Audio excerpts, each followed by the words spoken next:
चलिए अब दौसा से बड़ी खबर का रुख करते हैं और बड़े सवाल से जुड़ी ये बड़ी खबर कि क्या ये है गणतंत्र दिवस पर सम्मान। वीरांगना को बुलाया लेकिन नहीं किया सम्मान। खुद को अपमानित महसूस कर रो पड़ी वीरांगना बोली ऐसा अपमान कभी नहीं हुआ, जबकि पत्रकारों ने प्रशासन को करवा दिया था अवगत, लेकिन गाइडलाइन का हवाला देकर चले गए अफसर। रामा देवी सदमे से बेहोश हो गई, लोगों ने मदद की। तस्वीरें भी आपको दिखा रहे हैं। तो बेहद महत्वपूर्ण सवाल यहां पर उठ रहा है, क्या यही है गणतंत्र दिवस पर सम्मान। रामा देवी बेहोश हो गई, तस्वीरें भी उस दौरान के आप देख पा रहे होंगे। अब इसी खबर पर ज्यादा जानकारी के साथ हमारे सहयोगी लक्ष्मीकांत हमारे साथ जुड़ चुके हैं। लक्ष्मीकांत, अभी कोई एक्शन लिया गया? अभी तक भी कोई एक्शन नहीं लिया गया है, और लेकिन इसे बेहद अफसोसजनक पूरी घटना कहा जा सकता है। एक तरफ जहां पूरा देश शहीदों को नमन करता है, वीरांगनाओं को सम्मान करता है, वहां दौसा प्रशासन का जो तर्क था वो ये था कि गाइडलाइन के चलते इस बार वीरांगनाओं को सम्मान करने के लिए बुलाया ही नहीं गया था। पहला सवाल यह है कि फिर रामा देवी कैसे पहुंची, और दूसरा सवाल यह है कि यदि रामा देवी पहुंच भी गई बिना बुलाए या बिना आमंत्रण के भी पहुंच गई तो वीरांगना का सम्मान करना कोई गलत नहीं होता। प्रशासन की ये एक जिम्मेदारी बनती थी कि जब वीरांगना वहां पर कार्यक्रम स्थल पर पहुंच चुकी थी तो उसे सम्मान देना ये एक नैतिक जिम्मेदारी थी, एक दायित्व था। जहां तक पूरा मामला, प्रशासनिक अधिकारियों का ये कहना है कि उन्हें इस बाबत पूरी जानकारी ही नहीं थी, ये पता ही नहीं था।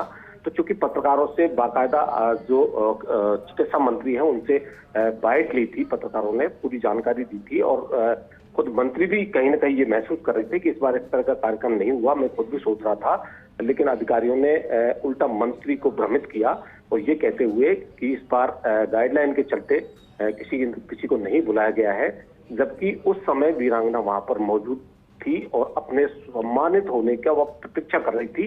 लेकिन सारे लोग चले गए, इवन जो मंत्री हैं वो भी चले गए। उसके बाद उसे बहुत ये सदमा लगा, अपने आप को अपमानित महसूस जो वीरांगना है उसने किया और वो बेहोश हो गई। पूरा जो कार्यक्रम स्थल जहां पर एक तरफ तिरंगा लहरा रहा था वहां पर वो जमीन में गिर गई, लेकिन वहां पर किसी ने उसे संभालने की कोई कोशिश नहीं की। और जो स्थानीय जो कुछ लोग जो वहां थे उन्होंने उन्हें सम्मान के साथ में उनकी कार में बैठा करके और भेजा।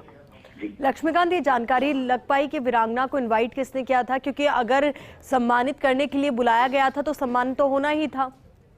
देखिए, वीरांगना के बेटे और खुद वीरांगना का जो कहना था वो ये था कि उन्हें कलेक्ट्रेट से फोन गया था, मैसेज गया था कि आपको सम्मानित होने की लिए यहाँ पर पहुंचना है। 26 जनवरी के कार्यक्रम में, गणतंत्र दिवस समारोह में पहुंचना है, और इसी वजह से वो जयपुर से चल करके आए कि वो लोकल दौसा में नहीं रह रहे थे। गांव जो वैजूपाड़ा है वहां पर वो नहीं रह रहे थे, वो जयपुर से चल करके आए। तो निश्चित रूप से कहीं ना कहीं किसी मैसेज के मार्फत ही वो वहां पर पहुंचे थे। आपको बता दूं कि ये जो पूरा जो घटनाक्रम है, ये जो शहीद गुमान सिंह राजपूत हैं उनकी पत्नी के साथ में पेश आया है।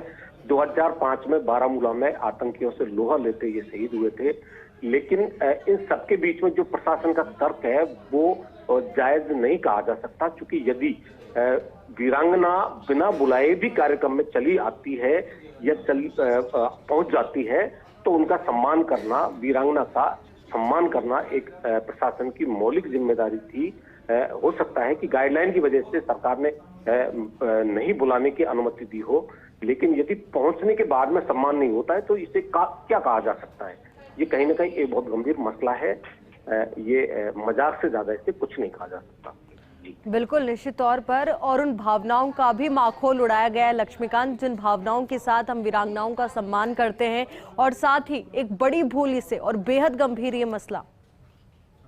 देखिए, इसे भूल नहीं कहा जा सकता। भूल इसलिए नहीं कहा जा सकता कि यदि उनके पहुंचने का प्रशासन को पता नहीं होता तब इसे भूल की दृष्टि से देखा जा सकता है, या उन्होंने मैसेज कन्वे नहीं किया हो। लेकिन जो वीरांगना और उनके पुत्र का जो कहना था, उन्होंने वहां ठीक 10 बजे पहुंच करके प्रशासनिक जो अधिकारी हैं उन तक संदेश पहुंचाया था कि वो आई हुई है, कार्यक्रम में बैठी हुई है।